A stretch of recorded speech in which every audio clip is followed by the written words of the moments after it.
Welcome to Novara Live, and what a show we have for you tonight. The disgraceful ban on Palestine Action as a terrorist organisation has been ruled unlawful by the High Court. Now, we should say the ban is still in place for now, so expressing support for Palestine Action is still against the law. So don't tune in expecting us to be declaring our support for any particular organisation on this evening's show.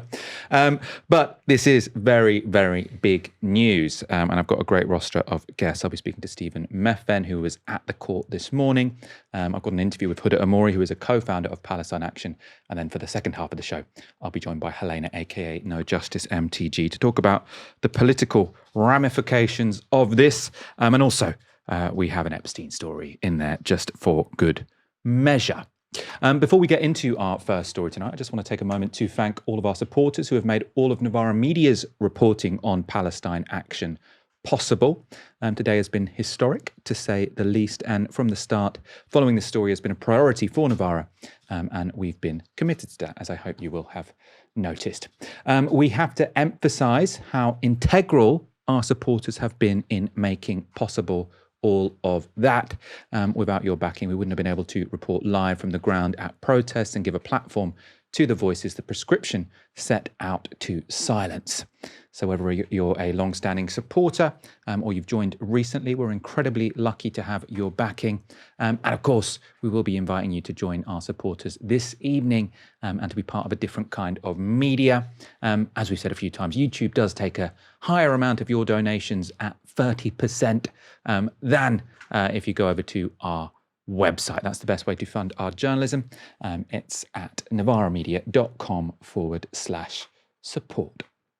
It's been over 7 months since then Home Secretary Yvette Cooper prescribed direct action group Palestine Action as a terrorist organisation. But today, after a lengthy legal process brought by the group's co-founder Huda Amori, culminating in a judicial review in November last year, the High Court has found that the prescription was unlawful.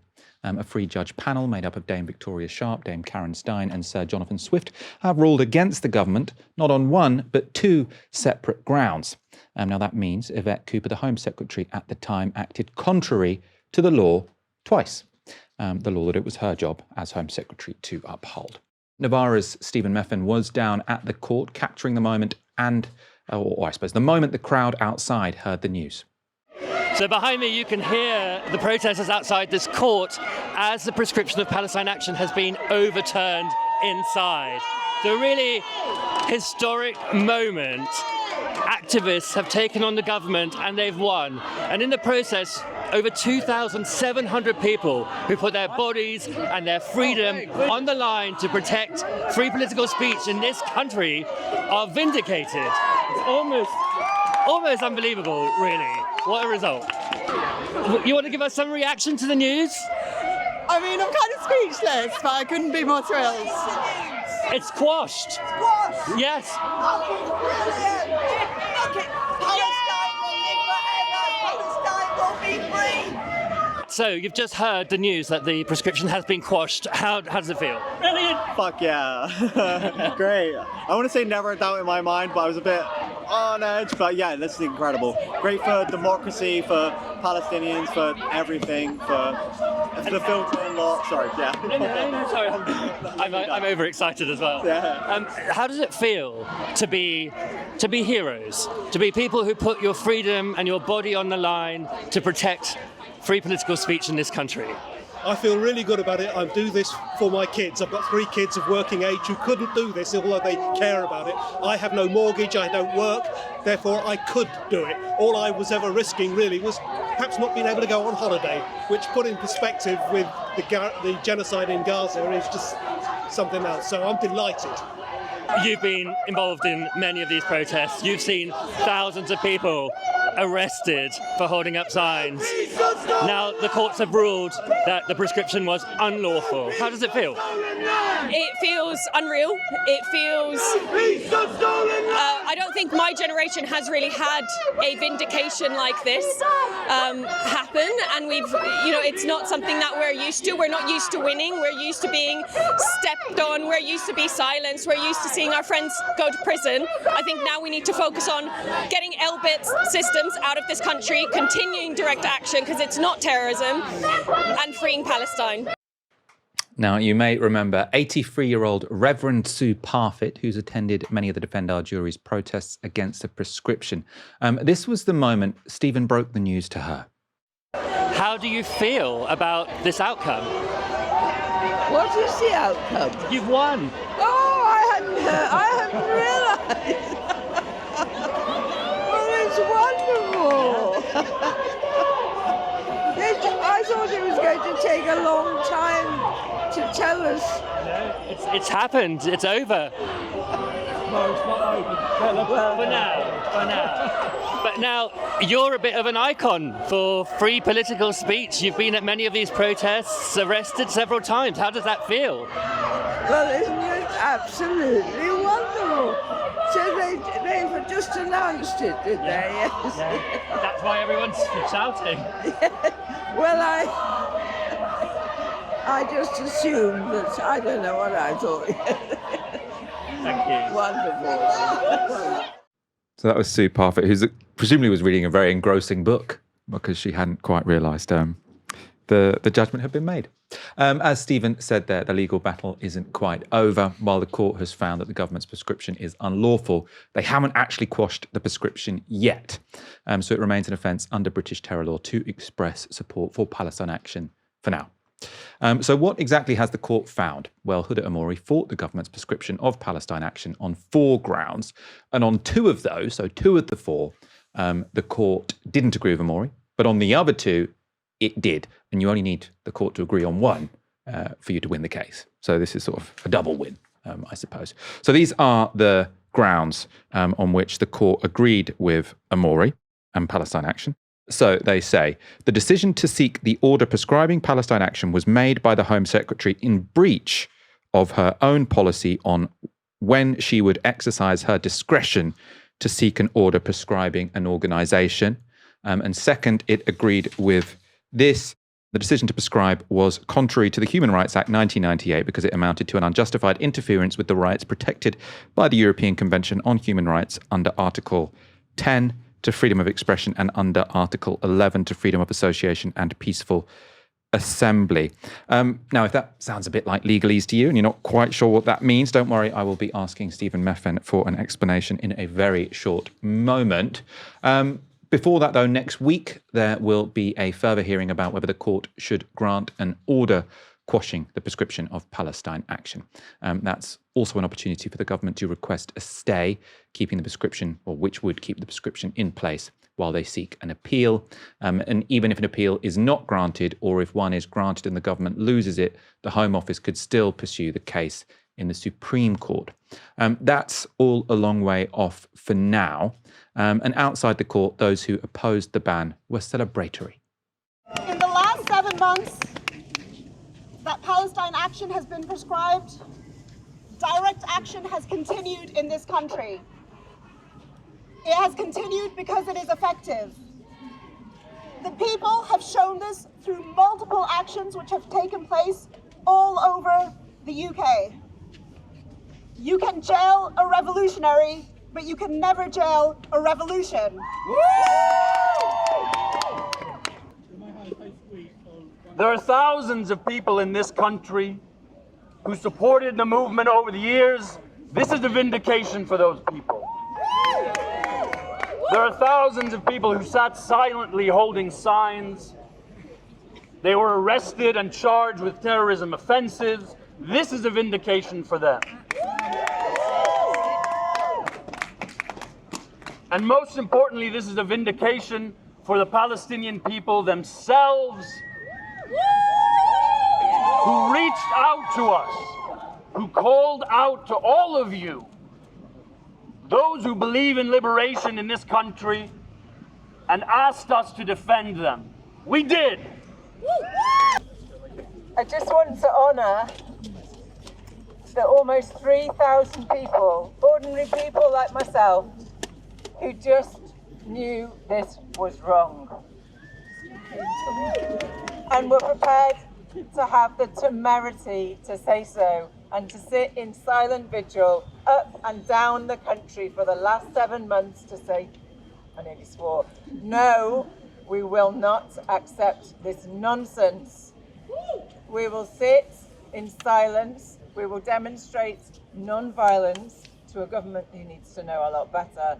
And we will show what love looks like. Cindy the Skull in the comments has pointed out that the book the Reverend Sue Parfitt was reading was the Bible. So when I say she was reading an engrossing book, I suppose appropriately the Reverend was reading the Bible.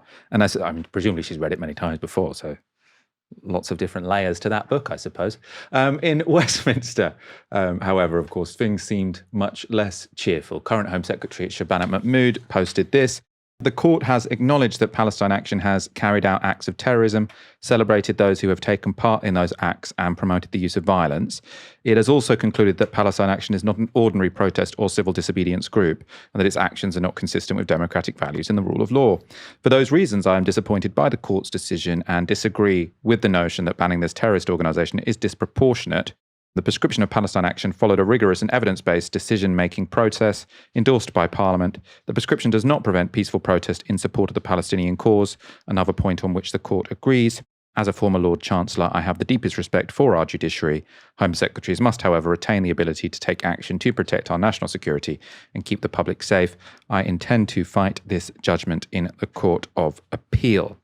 While we're in this strange legal limbo where the court has said the prescription of Palestine Action was unlawful but haven't yet quashed it, the Metropolitan Police are taking a more pragmatic approach. So they posted this shortly after the judgment was published. They say, we recognise these are unusual circumstances. From a Metropolitan Police perspective, officers will continue to identify offences where support for Palestine Action is being expressed, but they will focus on gathering evidence of those offences and the people involved to provide opportunities for enforcement at a later date rather than making arrests at the time. This is the most proportionate approach we can take, acknowledging the decision reached by the court while recognising that proceedings are not yet fully concluded.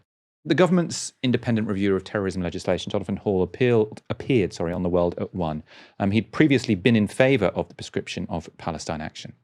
You have told us before, and forgive me if I misinterpret or misreport your words, that you didn't think there was any alternative to prescription for this group. Yes. Do you still believe that? I mean, given what the court has said? Well, my own view, just speaking purely independently, sure, someone with a criminal law background, is that there is no way of using general criminal law against funding and against the sort of organisation. And that's because it's very hard to prove when someone gives money to Palestine Action that it's being given for the purposes of some unlawful conduct. Now, the High Court have taken a different view, and we'll see what happens. But my own view remains the same. And that, I think, comes from my quite deep understanding about the way that terrorism law operates in a way that's different from general criminal law. But yeah, as I say, the court may have taken a different view from me on that. So I put those comments from Jonathan Hall to Huda Amori in the interview that we'll show you in a moment. First of all, I have Stephen Methven here with me to explain the case. You've been covering this very closely for a very long time. Talk me through the decision made by the High Court, and let's break this down into the 2 points they agreed on. So the one point they agreed on, or the first point they agreed on, was that Yvette Cooper didn't follow her own policy on prescribing Palestine Action. What does that mean? Yeah, so this is, I think, the more complicated of the two grounds, but perhaps also the more, well, it's quite solid, I think. So the Home Secretary has discretion to prescribe an organisation as a terrorist organisation if it meets certain tests. But that discretion isn't, there's a policy about how she's supposed to apply that discretion. And that policy, which guides how she applies the discretion, is supposed to be, as the judges have understood it, a brake on applying prescription rather than an accelerator. So it's supposed to constrain her in the employment of this discretion to prescribe. And look, it's a complicated point, and I can only do my best to try and convey it. Jonathan Hall, who you had on, played from The World at 1 earlier, on that same interview, he said, look, I'm really struggling to understand this. But as I understand it, in previous cases where organizations have been prescribed, particular tests have been applied which pertain to the activities of that organization. But in this case, the Home Secretary and her advisors seem to have added into the mix of reasons for prescribing it the idea that it would be advantageous to do so because it would create operational disruption of the group. So, for example, the laws under Section 12 and 13 about expressing support for the group or organising meetings for the group, those would all then create an effect that would block the kind of operational support of the group. So people would stop sending money to it. People wouldn't be wearing their T-shirts. People wouldn't be holding up signs or going to protests, or, people wouldn't be turning out outside, factories where maybe Palestine Action had done an action in order to sort of shout support for them. So there was a kind of way in which it would diminish the operational possibilities of the group, and as I understand it, the judges in this case have said was not an appropriate thing for her to consider when she was making this prescription. So she misapplied her policy in making this prescription. So they're kind of, well, I suppose it wouldn't be Chapat, it would be Yvette Cooper at the time. Cooper, yeah. Yvette Cooper said, so I suppose to summarise this, is it potentially they've said, Yvette Cooper should have asked, is this a terrorist organisation? And that was the first sort of question. Whereas what she asked potentially was, how do I destroy this organisation? And then what followed from that was call them terrorists. And that's not how you're supposed to destroy the organisation if they're terrorists, not call them terrorists because you want to destroy the organisation. I mean, I think that's maybe a little bit simple because it comes down to there are various tests involved, and one is proportionality. And so in their running of the test of whether or not they could prescribe the group, they did a proportionality test saying they thought it was proportional given the actions of Palestine Action, but they also added in this other stuff, and they shouldn't have done that. And in fact, I think in the ruling it says, really, if they're gonna, that should be like a matter of change of legislation or something, or change of the policy before they're allowed to consider those kinds of factors. I mean, as I say, it's a complicated point that even Jonathan Hall didn't seem to understand. So I'm doing my best. Yeah. And I suppose this might confuse people because Shabana Mahmood said, the court has acknowledged that Palestine Action has carried out acts of terrorism. And people said, well, I thought they've just ruled the precise opposite. But as far as I understand, they've said 3 of the actions did meet the threshold for terrorism. But because those are in some way isolated incidents, they're not enough to call the group a terrorist organisation. Yeah, what they say is, there are 3 actions, one in Glasgow, one in Kent, one in Bristol, which they say, they use the wording, I think, amount to terrorism under the definition. But that's not enough to say that this is a terrorist organisation, that this is an organisation that should be prescribed, because, of course, there were many, many other activities that Palestine Action were doing which didn't amount to terrorism under the definition. And in the ruling, or in the shortened version of the ruling, they say something like, the actions of Palestine Action hadn't yet reached the severity, the number, and just hadn't reached the right kind of threshold for prescription of the group. And that made it disproportionate to prescribe. And that's going to be relevant to the other ground, which is to do with free speech and free assembly. You said the second sort of point that the High Court agreed with was that this constituted, or the prescription of Palestine Action constituted, unjust interference with the right to freedom of speech. You said that simpler. Is it? Yeah. These things are always more complicated than I ever imagined. I think it is a little bit simpler. So there's, Article 10 and Article 11 of the Human Rights Act, which says that people have the right to free speech and the right to free assembly. And now, you can interfere with those rights as a government, so long as you do it legally. And in order to do it legally, in the prescription, you have to have shown that it was proportionate and that you followed your policy. And the fact is, they've said she didn't follow her policy and it wasn't proportionate. So she had no legal grounds to interfere with those fundamental rights. The right to free speech, the right to free assembly. And, in our reporting, the way that we've always come at this story is that it's a fundamental restriction on the rights of normal, ordinary British citizens to take part in political speech. And we saw that in the thousands of arrests that, many hundreds of which I've witnessed, if not thousands, of those arrests which were for political speech. They were for a protest against the prescription, using words which were rendered illegal by by that prescription. Not just words rendered illegal, words rendered illegal under the Terror Act. Let's talk about those people. So 2,700 people who took part in those protests. I'm not sure what proportion of them are currently on bail, but I mean, it will be lots, in the thousands, presumably, or over 1,000. What does this mean for them? Do those cases get dropped, or do they have to wait for the appeal, or does it actually not have any implication because at the time they did it, it was banned? I mean, how does this play out? So if the prescription is quashed, and I should apologise, in those first segments when I was talking to people around, I was excited and I hadn't got like the full details yet. So I was talking about the prescription having been quashed. That's not true. It's been found unlawful. An order has to be issued in order to quash it, and that will maybe happen next week, depending on whether they get a stay. But I'll come on to that in a second. What's going to happen to these people is very much an open question. If it is quashed, then of course what that means is that the prescription never existed. So there were no grounds ever for the arrest of these people for holding up bits of cardboard with words written on them. No grounds in law at all. They never committed any kind of crime. So at that point, I'd expect to see every single case dropped. But in the meantime, I think that prosecutions will continue. And there have been hearings for the first number of sign holders in recent weeks. And those sign holders have been continuing their kind of practice of disrupting and making a mockery of the process that they truly don't believe in. So people have made speeches in court, judges have left, people have refused to turn up for court. And I think that's the kind of thing that we're going to see continue until this is quashed, I expect. What happens next? So there's a hearing next week where they can make an application to quash the prescription, in other words, to cancel it.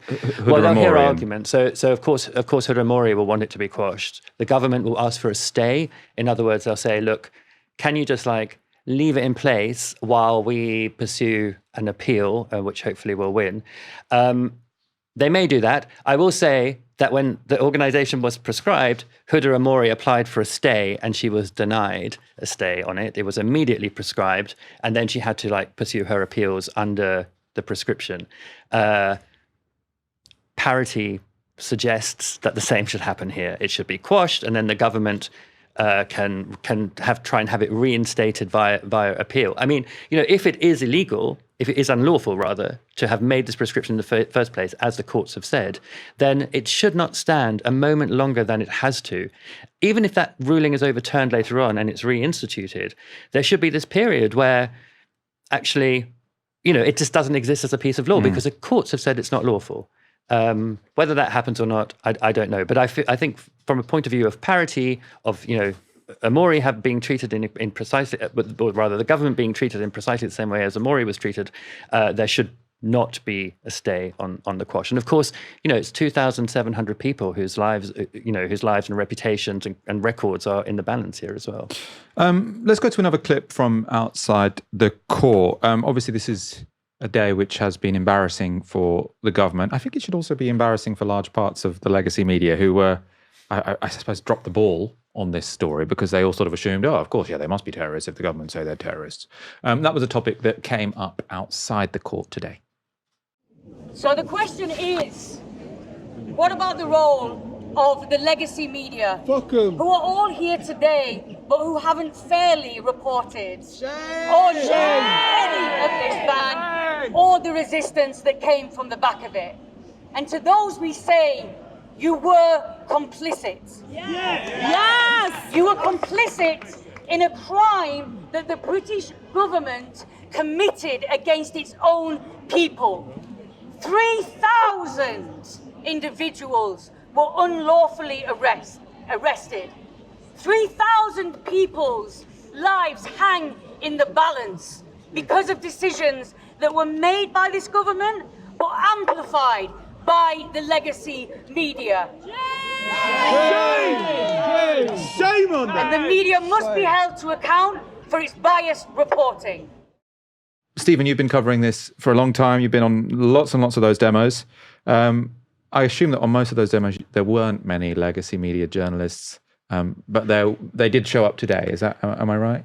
Look, they showed up a little bit to catch their shots of people being dragged away or whatever. I mean, right at the beginning, the very first ones that we went to, people weren't even publishing photographs of people holding the signs. They were so scared of the prescription. This is like really a fundamental part, I think, of, again, sort of, and this is in the judgment as well, how like disproportionate this is, because it really did have a chilling effect on journalism, especially at the beginning. And of course, I mean, many of our audience may know that Novara Media actually intervened in the case. We submitted 2 statements talking about the chilling effect that this has had on our reporting or on the ability on journalism in Britain on the whole. So Novara Media really stood up for journalism in Britain in this case. So people were turning up. People were doing some interviews. GB News was always there trying to do interviews with the kind of sort of more disruptive people who weren't actually holding signs but like shouting around the edges and stuff. They weren't interested in interviewing the sign holders, peaceful vicars and doctors and nurses and teachers and electricians and all kinds. They were interested in getting like they're basically the auditors of broadcasting. But the media, the mainstream media, has acted, I think, behaved badly. Not all of them, there are some exceptions, but badly in a lot of ways. There's, I think you're going to talk about it in a bit, the ways in which they've allowed the Home Office to, brief stories which turned out not to be true, but which nonetheless creates an element of fear amongst the public, or that they're doing the right thing in the prescription. But nobody, I don't think, did anything like the kind of in-depth reporting that we did at Novara Media. As you said at the top of the show, we made it absolutely a priority to cover this story. We were covering it long before the prescription. As the prescription was sort of coming into view, we had Huda Amori on. We looked at like the documentary that was later then had to be shelved, which was about Palestine Action, which may now be able to come out in its full shape by the Rainbow Collective. I've been to many of these protests, as have my colleagues. Harriet Williamson has been to many of them. Ceci Golding, a camera person, and Jonah Braverman, a producer. People here in the studio who've let us do this on the show. Social media people who've made sure our clips go out far and wide. It's a whole organizational effort. And that has made our coverage really, I think, the best in the UK by quite a long way. And, as you said at the beginning, that is down to our supporters who give us what they can afford every month, which enables us to do something that like nobody else really dared to do. Because I hope you put down all those trips to Parliament Square on Saturday mornings in your overtime. Obviously, what does overtime? Overtime costs money, which is a very good reason for you to go to novaramedia.com/support, so we can continue to cover stories like this, which, I mean, in this case, the mainstream media have done a pretty bad job. Can I say one last thing? Sorry. Oh, sorry. There you go. Didn't mean to interrupt you, but I just wanted to say as well, like, one of the things that the legacy media did, which I think was most disgusting, is that it allowed a kind of myth to build that the people taking part in the protests were in some way violent, or they'd call them Palestine Action supporters, sort of linking them to the terrorist legislation. These people are people who have the courage of their convictions to stand up for all of us, for all of our rights to speech, in the face of a government which acted in a really draconian and authoritarian way. And in doing that, they put themselves on the line, their reputations and so on. They are, for me, some of the best people, and I've met hundreds of them, hundreds of these kind, loving people, some of the best people in this country, best people I've met. Let's go on to our interview, because the judicial review of the Home Secretary's decision to overturn the prescription of Palestine Action was brought by its co-founder, Huda Amori. Earlier today, I spoke to her about the group and what the judgment today means. It's just incredible. It's a huge, huge victory. Cannot be overstated how important this ruling is, that the ban is unlawful, has been since the start, has been since July, has been since they voted this through Parliament and since Yvette Cooper decided to prescribe Palestine Action. So it's brilliant to be vindicated in the courts. And it seems like the government were to some degree surprised by this result. Obviously, you've had a frontline view. You've spoken to your own lawyers. Did this come as a surprise to you, or was this the outcome you expected? I have to say it was a surprise. I was hopeful before the judicial review. There was a little fiasco with the judges, and you can't help but sometimes have doubt creep in. And, we always knew we had a really strong case. That was certain. But sometimes, the justice system doesn't grant justice. So this is a nice surprise, because even if you have a strong case, it just depends on the decision made by the court, and they made the right decision, and it's incredible to have this result. And I truly believe as well that this wasn't just one in the courtroom, it was one because of the people on the streets, people holding the signs, the people disobeying the law, and supporting us throughout, including several news platforms, including yourselves. And I wanted to ask about that, actually, because I know that in the ruling, they said quite specifically, the people holding up signs saying, I support Palestine Action, I oppose genocide, didn't have much bearing on the result. That's what they said. They said, to the extent that this is a free speech issue, it's more about the general right to protest on the issue of Palestine and the chilling effects that could have. I mean, do you buy that, or do you think that the hundreds of people who came out and got arrested in support of Palestine Action, do you think that did have an impact here? 100% has an impact. I mean, it was on all of our TV screens, seeing, elderly people, vicars, people from all walks of life getting arrested for holding a sign. It was shocking. It was disturbing. There's no doubt it has an impact. Whether or not it's written technically into the judgment is one thing, but this was a political case. It still is a political case, and you win that through the political arena, through the campaign, through the civil disobedience, and through all of these different methods. So it's not just one in the courtroom. So I'm extremely grateful for everyone. So you've said this was a political case. I mean, there is still a legal process that hasn't come to a conclusion, because the government will request an appeal. Obviously, the judicial system now has to decide whether that appeal will be granted. What are the conversations you're having with your legal team on this? Are you expecting there to be an appeal which is granted and you'll have to be back in the courtroom? Shabana Mahmood has put out there that she is going to appeal, and that means that it could go to the Court of Appeal. That is potentially likely. We are looking at applying for a stay of the prescription pending that appeal. So even if there is an appeal, there is still a decent chance that we could be deprescribed in the meantime. But all of this is going to be expedited. And we won in the High Court with 3 very senior judges. So, I think we have very strong chances of winning again in the Court of Appeal. So I just think it's a matter of time. They're dragging this out. I think they've made the wrong move by appealing. This was a way for them to get out of this mess and to correct this mistake, but they have chosen to dig their heels in. And to an extent, I'm not surprised. They are desperate to protect the Israeli weapons industry and desperate to crack down on all of us. But it's backfired. It's not working. And, we won today. We'll win again. And the ban will be lifted.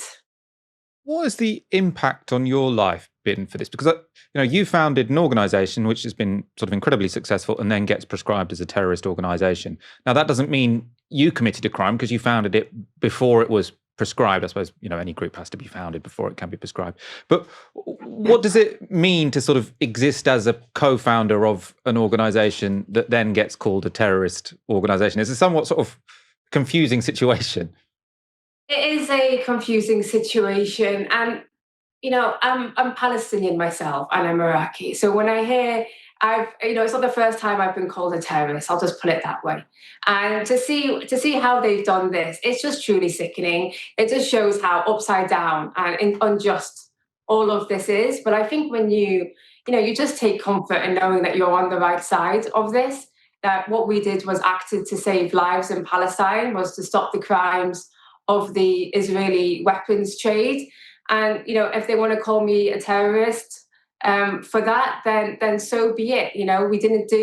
We acted to shut Elbit down. It was the right thing to do, and I'll never regret that. But I have to say, it is nice to win. It's nice to be at the other, maybe not the other end. There's still going to be battles in the future, I'm sure. But it is nice to be. It's nice to vindicate the movement. It's nice to vindicate everyone. And, we have people still in prison from the Filton 24, and we hope that they're going to be released soon, and that this is just going to have a huge create a huge shift in the repression going forwards. I mean, this could be very politically damaging for the Labour Party because they obviously put a lot of political capital behind this prescription. As you said, it's likely, well, they already have sort of expressed that they want to appeal, and it's difficult to say whether or not that will be granted, but this isn't over in that sense.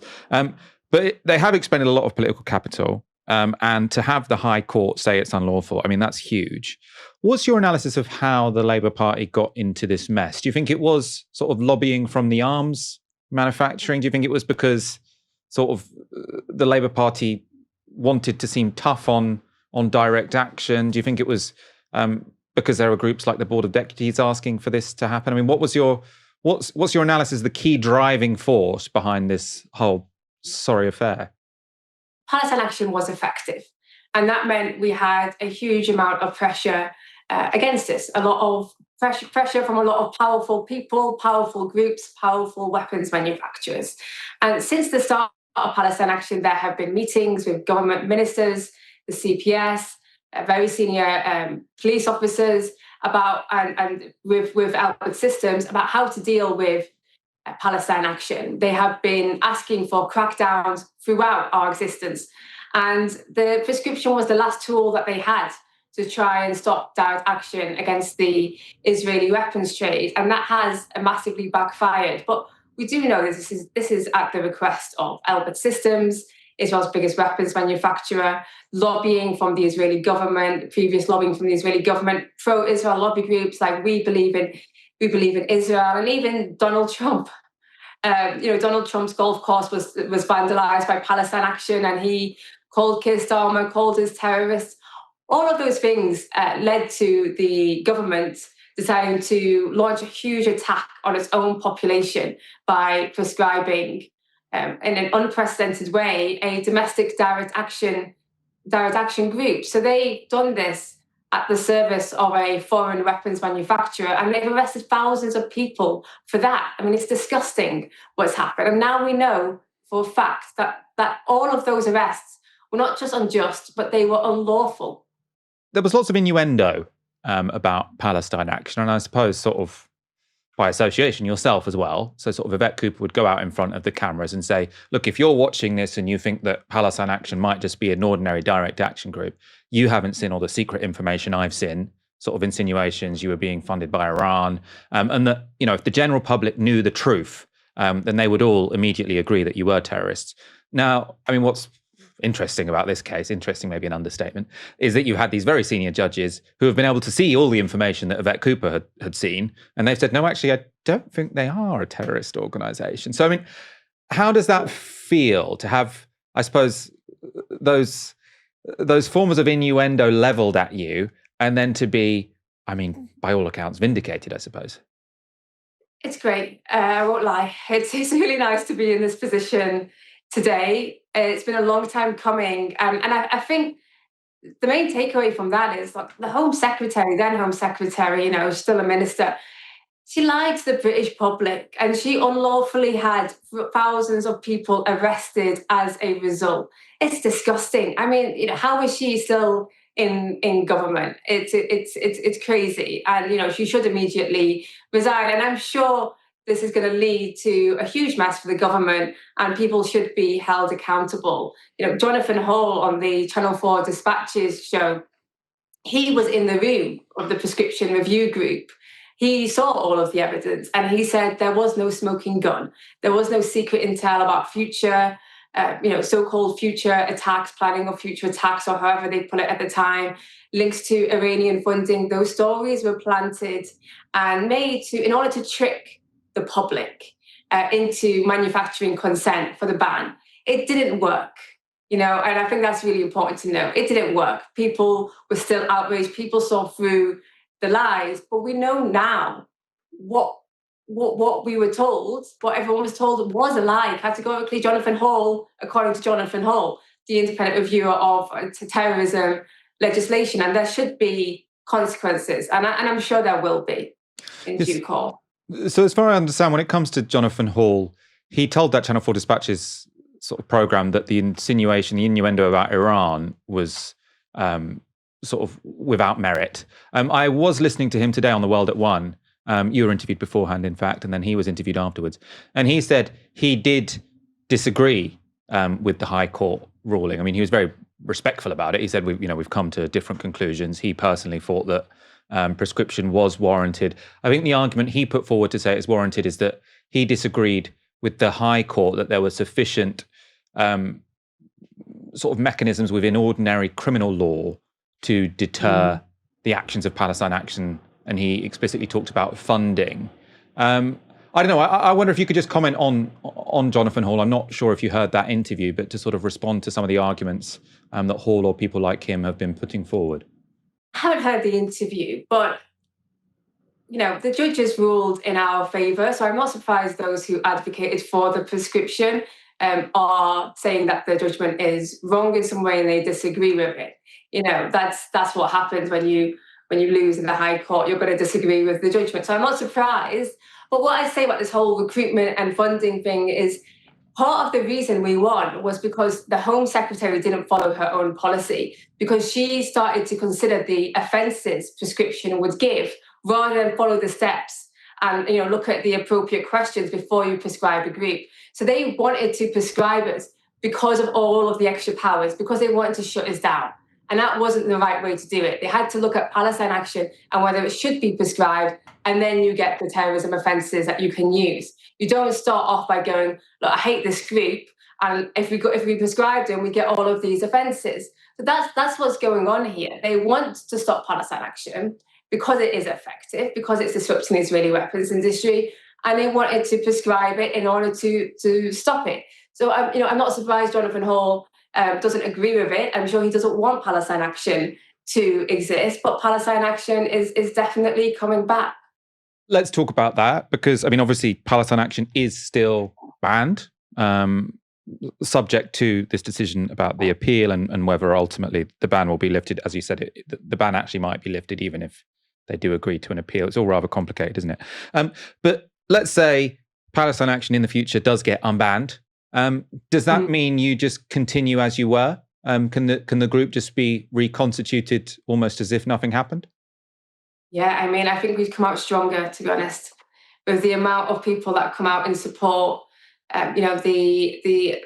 It's just incredible. I think we're way stronger than before. We'd have bigger numbers. And hopefully that day comes soon. But obviously, it's not going to come about with its own challenges. And even before prescription, Palestine Action was heavily targeted by the state. Through different ways, and they didn't succeed. And I'm sure that when the time comes that the ban is lifted, we'll be stronger than ever before. If the ban is lifted, obviously we're in a different phase in terms of Israel's war against the Palestinians of Gaza. There are arguments about to what extent the ceasefire is real or is holding, but there is clearly a lower intensity when it comes to the bombing of Gaza. Do you think that will change your tactics? Do you think that sort of will affect the argument that Palestine Action makes? In many ways, the genocide has continued in Gaza, and the operations of Elbit Systems continues to operate off the backs of the destruction of Palestine. The weapons they make are marketed as battle tested. They need to attack the people of Gaza in order to keep their industry alive. And that's why it's so important to shut Elbit down. We launched in 2020, 3-4 years before this genocide began, because the situation was just as urgent. And, it's only escalated in recent times, but the mission remains the same, to shut Elbit down. That was Huda Amori, co-founder of Palestine Action, speaking to me earlier today. I'm joined now by Helena, aka No Justice. Welcome to the show. Welcome. It's good to be back with you as always since Monday. It was very close after Monday this week, wasn't it? Very close. Let's talk about the politics of this. Obviously, Stephen gave us a brilliant introduction to the legal situation. Politically, it's been a terrible fortnight for the Labour government. The Epstein files come out, the Mandelson row, Morgan McSweeney gone. Is this the nail in the coffin? there was a lot of capital put behind this ban, and it's overturned. Is this a humiliation? I mean, it certainly is a humiliation. I mean, it's a huge victory against a lot of what the Labour project that they've tried to put in place since coming into office, which is a lot of it quite dangerous for the future of liberal democracy, in my opinion. So, for example, the extraneous use of these terrorism powers to shut down people that they don't like, potentially, being overturned is a victory for liberal democracy against these kind of acts, because we see the ways in which that there are other actions, for example, their opinions on jury trials, for example, and the reaction to what we saw from the partial acquittal and partial no judgment over Filton 24 and people like that, has shown that they are happy to weaponize illiberalism to get their own way. And this is the first kind of real pushback that we've seen in terms of the independent judiciary against their desires with which to do that.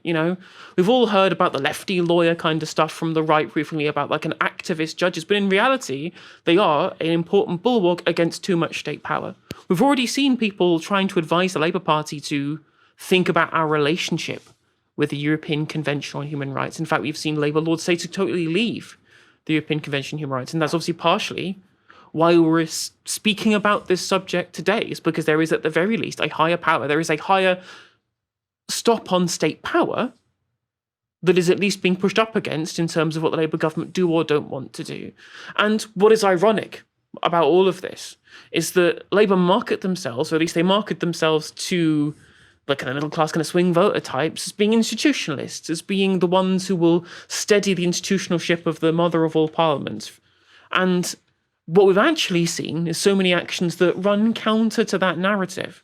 It runs counter to what Labour to want to portray themselves as the historic, like the new natural party of government, like the managers of an existing functioning system with tweaks in them, when in fact a lot of things that are kind of emblematic of the kind of democracy that is, the cradle of democracy really in this country, that they've tried to, again, push up against, and we've managed to find a way through the courts to do it. And we've seen the reaction, because there is a lot of more tribalism coming back into politics we've seen very recently. We've seen a lot more, from the Epstein email, he specifically said we're seeing a return to tribalism post-Brexit. And the reason why some people thought they would be able to get away with these targeting of the pro-Palestine movements is because they thought that they would be able to justify this to people who see the people who are pro-Palestine as being the outgroup. And that's a very kind of powerful message to be able to send to people. When you see people go, well, you can't allow these people to be able to organize freely within the bounds of liberal democracy because they're the outgroup, because they're quote-unquote terrorists, right? Being able to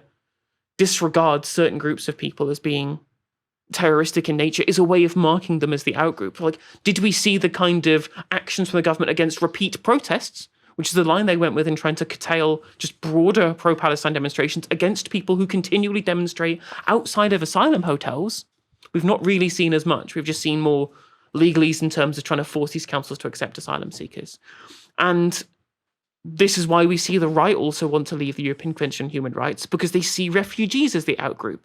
We see, for example, the broader pro-Israel movement wanting to think that international law is not worth following, or that it is a curb on state power, therefore, in their belief in the primacy of the nation state over a united set of rules that everyone adheres to rather than raw self-interest, is a way of, again, weaponizing as an in-group versus the out-group. You need to sell to people, if you want to get rid of these institutional norms, that as the in-group you'll be protected and this will only be weaponized against the out-group. And it's really important, for those watching at home, is that if the government could get away with prescribing someone like Palestine Action as a terrorist group because they want to get rid of them themselves, from that kind of working from the argument backwards, they could do that to potentially anybody. And without having the independent judiciary in place to be able to stop them from doing that, then we live in a dangerous world, in my opinion. It does feel like quite a good day for liberal democracy, really. We ended one of our recent shows with, is liberal democracy on the wane?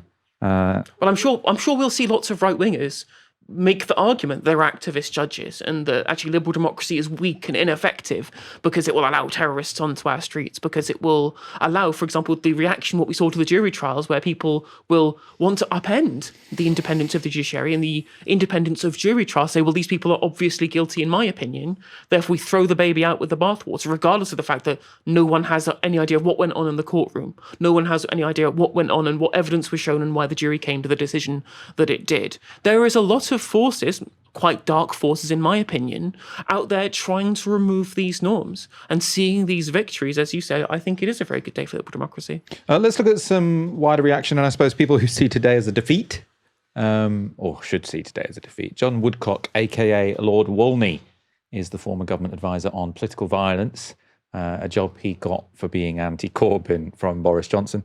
He's also the chair of the Purpose Defence Coalition, which is a lobbying group that counts weapons manufacturers among its members. This was his take. It is right that the Home Secretary appeals this deeply disappointing verdict, which risks sending a signal that far-left activists can hold the country to ransom. The country, these arms manufacturers are not the country. While Palestine Action has deployed violence less frequently than other prescribed groups, the criminal damage they systematically inflict clearly falls within the legal definition of terrorism. The High Court did say that some of their actions do fall within the definition of terrorism, but not enough of their actions for them to be a terrorist group. The arms lobbyist, who thinks he knows the law better than the three of the most senior judges in the land, also had a proposal for the government. I do think that this makes the case for a recommendation that I've been making to the government some time, and which is before them in the House of Lords at the moment, where the crime and policing bill is making its way through the process, which is to give the government the option to designate a group as what I've called an extreme criminal protest group. So effectively, you ban an organisation like Palestine Action while it is committing systematic criminal sabotage, which I think no one really disputes. They will say that they are justified in doing it because of their cause, but no one disputes that they've been doing it. They've been proudly broadcasting what they are about. Enables you to ban them from broadcasting that, from fundraising, from organising, without labelling them as terrorists. It seems like a very strong example of shifting the goalpost, doesn't it? Sort of like, this is a terrorist group and therefore we must ban it. And then the High Court say, actually, they're not a terrorist group. So could we have a category which is non-terrorist but bannable?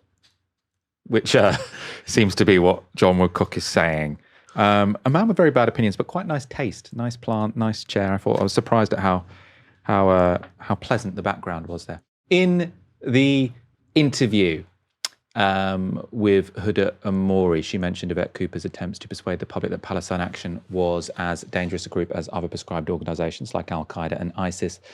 Here's one of those attempts from last August. There may be people who are objecting to prescription who don't know the full nature of this organisation because of court restrictions on reporting while serious prosecutions are underway. But it's really important that no one's in any doubt that this is not a non-violent organisation. No one should be in any doubt. I mean, obviously there was a huge process of insinuation saying, you know, you don't know all the facts. If you knew all the facts, you would definitely agree this is a terrorist organisation. Well, the High Court didn't agree. There was also, let's go through some of the dodgy dealing, I suppose, because in June last year, on the same day that Yvette Cooper announced she would prescribe Palestine Action, the Times ran a story claiming that the Home Office was investigating funding links between the group and Iran. That turned out to be rubbish too. As Declassified reported a month later, that story had been briefed by the Home Office to the Times, who then ran with it. By then, though, the damage was done, with the British media immediately churning out frenzied hysteria on the basis of the Times report. This was from GB News on the same day that the Times published its article. The thing is with Palestine Action, they have a very, very well put together website. They do training courses around the country. Who is funding them? That's what I want to know. Where is this money coming from that funds them? And we know that we have Iranian sleeper cells, actually not that sleepy at the moment in this country. There have been plenty of arrests, Iranian spies in this country. They make me very nervous. Who is behind them? This is nonsense innuendo. I'm sorry, is it? Why is it nonsense innuendo? Where's the money coming from then, James? I don't know. Well, there you go. I'm You not a don't know. spokesperson for them, but the idea, because I don't know the funding for some organisation, which I presume comes from ordinary people giving the money, because most people in this country... You presume, but you don't know. What's always been a bit ridiculous about this conversation is Palestine Action, where's the money? How much money do they need? Like, it's a bunch of volunteers. Like, it's not an expensive thing to do. The only thing that Palestine Action required, which was impressive, was people willing to get arrested and put their freedom on the line. Like, beyond that, it never struck me as, particularly difficult, sort of, in terms of operations and finance. Outlets that should have known a little better did the same. This was from the Daily Mail. Does Palestine Action's cash trail lead all the way to Iran? The Spectator got in on it too. They say Home Office probes Palestine Action over suspected Iran link. And of course, the Telegraph couldn't resist either. So they say Iran-linked group backs Palestine Action. All nonsense, of course. In November, Novara Media expanded on a story from Private Eye alleging that the managing director of CMS Strategic, that's a PR firm that has Elbit Systems as a client, was heard claiming credit for getting the story into the papers. So we have secret plots to do horrific acts that the Home Secretary can't even mention, from Yvette Cooper. So bad I couldn't possibly make it, couldn't possibly say it. And made up Iran stories from the press. Now, none of that appears to have been substantiated in the evidence given by the government to the High Court during the judicial review, and none of that seems to have been even believed by the government's own independent reviewer of terrorism legislation. Jonathan Hall spoke to a recent episode of Channel 4's Dispatches. The government repeatedly did say that there is this disturbing plans for future attacks, that if the public knew what we knew, then they may not be supportive of this organization. Well, I regret that. I don't think it helps to sort of hint that there are sort of major pieces of sort of potentially secret information that are hidden away. And the way in which the government has put their prescription case is to say that they are involved in terrorism because they cause serious damage to property. But what you're saying, it just seems so different from how the government has described their reasoning. I mean, just think about the fact that the Home Office briefed some journalists that they were investigating links between Palestine Action and Iran. I mean, yeah, I don't understand that, and I think, was that a mistake? Yeah, it's a sort of nudge, wink, wink. Well, yeah. It's wrong. It's wrong. There's a challenge at the moment to the banning of Palestine Action in the High Court. The High Court has power to look at secret evidence. So if there is secret evidence, the High Court will be able to look at that and determine it. But I don't agree with the idea of sort of nudge, wink, wink. And if there is any secret evidence about Iran or Hamas, we won't be able to find it out, will we? No, I mean, I don't think you should get too excited about that. You don't think there's anything there? Not that I'm aware of. I mean, Helena, this is really the most... I mean, there's lots of outrageous parts of this story. But, on the face of it, to say the government has this interpretation of the law and the High Court has another interpretation of the law, like, fine, reasonable. I mean, obviously, I think they made an outrageous and wrong decision to ban Palestine Action. But the fact that the court has disagreed with them isn't, it's not necessarily outrageous in and of itself. But to go out publicly and make all of these insinuations and these innuendo, which is essentially sort of to say, well, if you could see all the evidence, you would agree with us. And it's such a cheap thing to do because you can't argue against it, because they're saying, well, there's this secret evidence, which if you saw, you would agree with us. And the High Court has been able to see all of the evidence, and Yvette Cooper, I mean, looks like she was lying, because she's saying there's some evidence that we've got that we can't tell you that's so serious that any reasonable person would agree with us that this is a terrorist group. The High Court have seen it and they're like, no, it's not. I mean, yeah, that's exactly how it looks like to me. It is quite funny. They took all this talk about Iran funding. It was very funny watching that GB News clip, because it reminds me of the fact during the protests in Minneapolis in the United States, lots of Americans would go, a lot of American right-wingers go, it's all AstroTurf, they're all funded by George Soros, because right-wingers genuinely have lots and lots of their projects AstroTurfed. And they assume that all of the left are too. And I'm like, no, it's just normal people doing normal things, because they believe in a cause. Again, I can't think of why, given how desperate the government are to appeal this issue, because they're going to an appeal to try and overturn the ruling of the High Court, I think it's going to be unlikely personally, given what we've seen about the reasons why they've overturned this or ruled it unlawful in terms of the existing legislation. Because obviously Parliament is sovereign. They can just create new legislation if they wanted to do that, although ECHR might have some things to say about it. If they were so sure that they had all of the cards, they were holding all of the cards at the time at which this was all going through, which Yvette Cooper seemed to say that she was in that interview that we played there.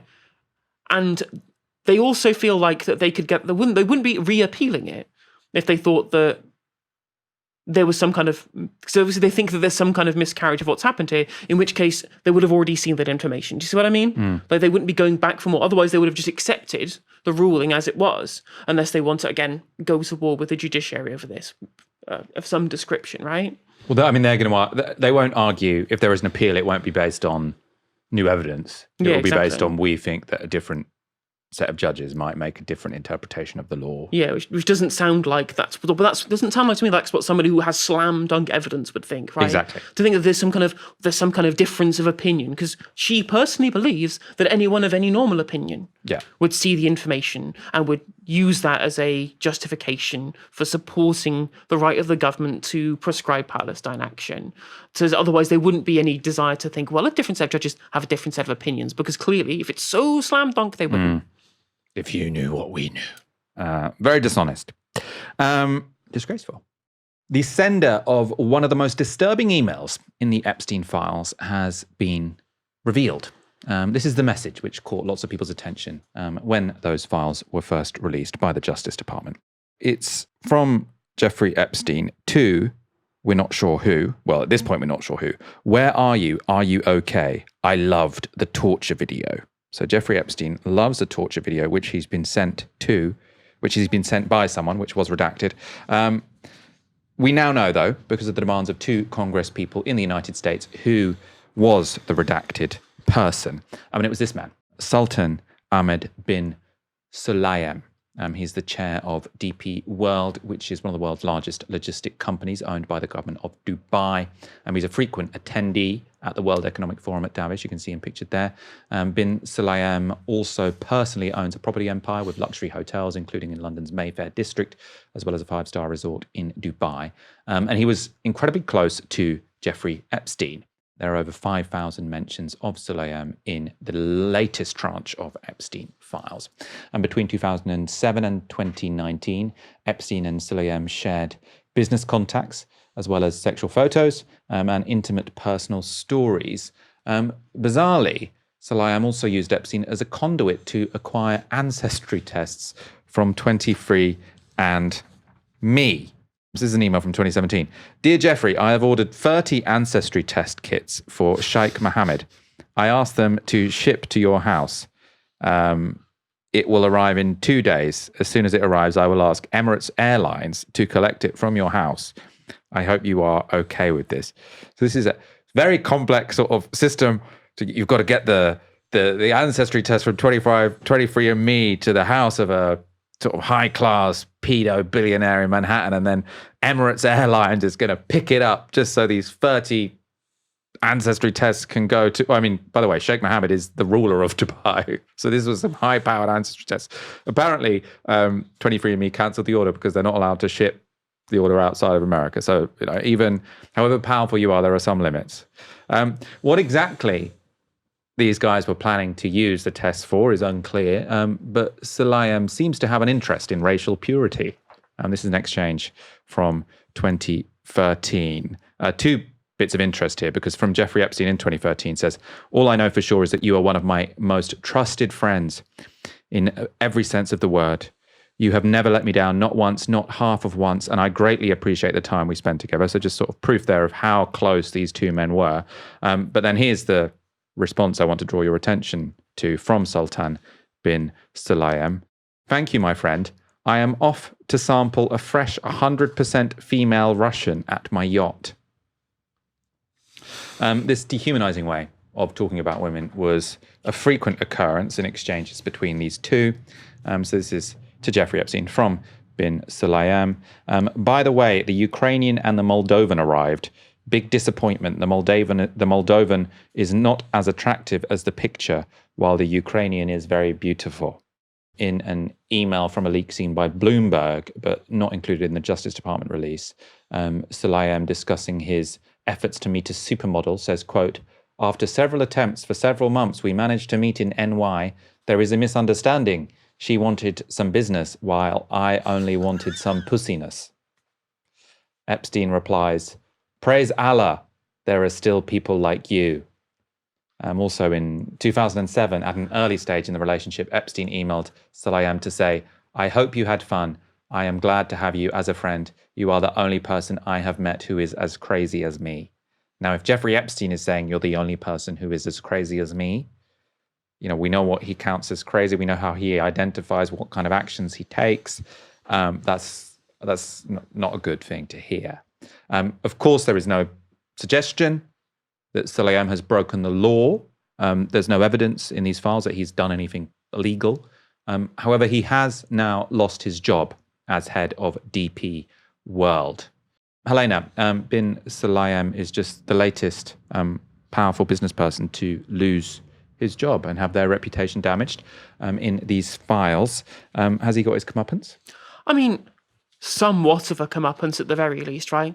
He'll still have all his untold wealth to his name, but he won't have the powerful position that he held in that particular industry. Although, given what it is like for powerful people who live in places like Dubai, there's always somewhere else you can go to be able to use your wealth for your own ends. But having your reputation damaged, what is internationally now the Epstein files, despite being solely at the discretion of the American DOJ, is now an international scandal, as we've seen the repercussions over here.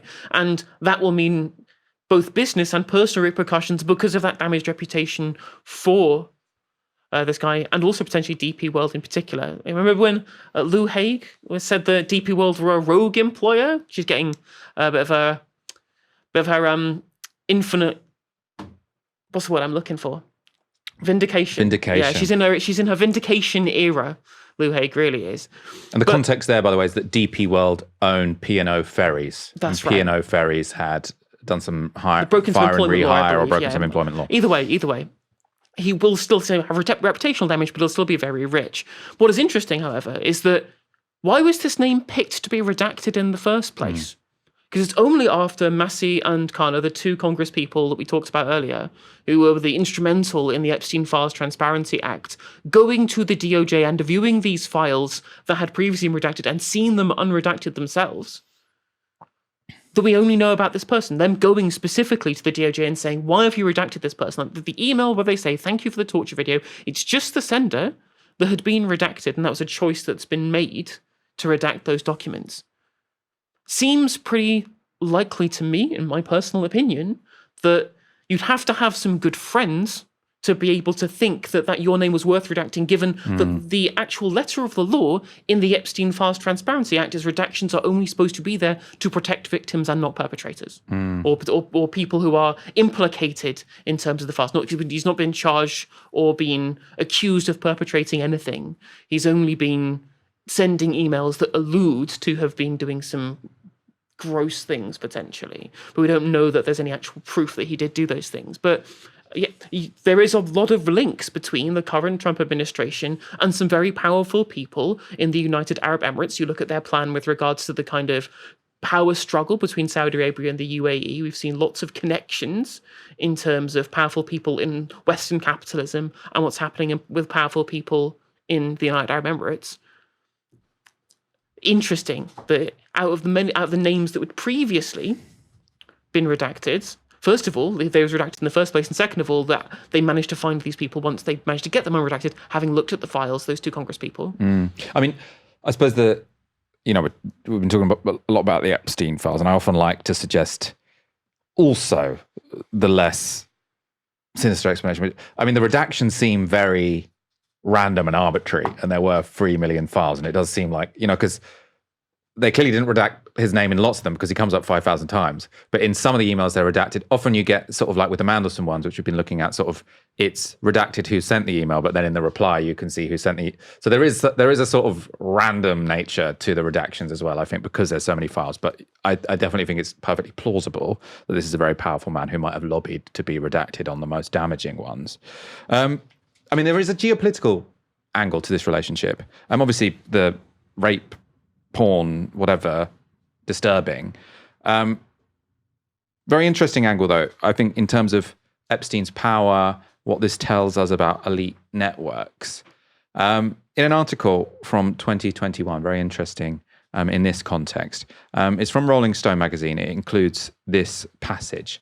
Once he got out of jail, in the last 10 years of his life, Epstein bragged to various people, including journalists, that he was advising a whole assortment of foreign leaders who included Vladimir Putin, Mohammed bin Zayed, Mohammed bin Salman, various African dictators, Israel, the British, and of course the Americans. He also told several of the same people that he was making a fortune out of arms, drugs, and diamonds. He told one person, journalist Edward J. Epstein, that he knew the owner of the deep water port of Djibouti on the Horn of Africa, a smuggler's paradise, so well that he was basically in charge of it. Now, at the time of this being written in 2021, the journalist makes clear that this might have been just bragging, it might not have been completely true, but it is proven beyond doubt in these files that he was incredibly close to the owner of the deep water port in Djibouti, because that was Sulayem, right? So that's who he's speaking about here, and it is absolutely borne out, in these emails that they were incredibly, incredibly close. And this speaks to partly how he could have made his money. So, of course, in lots of the drop site reporting, they're talking about how he made money by smuggling, by sort of being a key node when it comes to arms trade, and also when it comes to diamonds. So diamonds often go through Dubai, a key location when it comes to the trade of illicit diamond smuggling. Epstein claimed to have had or made millions via that source. And when US authorities raided Epstein's New York mansion in 2019, they discovered 48 loose diamond stones and a large diamond ring in a locked safe. So you can see how these kind of connections to key nodes, someone who owns one of the largest shipping firms, one of the largest logistic firms in a country where you can do illicit trade in diamonds, very, very useful if you want to make dodgy money and you want to make it in larger amounts. According to Dropsite News, the relationship between Epstein and Sulayem was also key in nurturing Israeli Emirati ties before the signing of the Abraham Accords. Epstein died before the Abraham Accords were signed, but he was sort of very close in the relationship between the two countries before that. And that was largely through brokering a relationship between Ehud Barak, the former Israeli Prime Minister, and Sulayem. Now, that was also via getting the UAE to invest in Israeli logistics and infrastructure. Now, interestingly, they say the relationship between Sulayem and Epstein began after DP World was blocked from buying 6 major US ports in 2006. Now, after that humiliation, the UAE vowed never to be caught flat-footed in the US again, and so began courting relationships with American elites. And Jeffrey Epstein was just one way in. So I found this really interesting. Sort of lots of the countries that seem to keep appearing in the Epstein files. There's Russia, there's Israel, there's the UAE. And you see the use of someone like Jeffrey Epstein to elites, because these two get introduced because the UAE wants to improve its networking abilities with the United States. They've got blocked from buying some ports in 2008, obviously sort of during the war on terror. That was when they would sort of call Al Jazeera a terrorist network or whatever. And he's saying, I want to know some important people, gets very close with Epstein. They bond over sex and prostitutes and, I don't want to say potentially the trafficking of women, because Sulayem, there's no evidence he committed a crime. Lots of evidence that Epstein did, but they, bond over this sort of sordid pastimes they have. But at the same time, this becomes a way that they can make loads of money. Epstein via smuggling potentially, and also form high-level diplomatic ties. And I just think Sulayem is such an interesting figure who I hadn't heard of personally, who you can see clearly plays such a strategic role as a node in international elites, like very close to the rulers of UAE, controlling one of the world's largest logistics companies.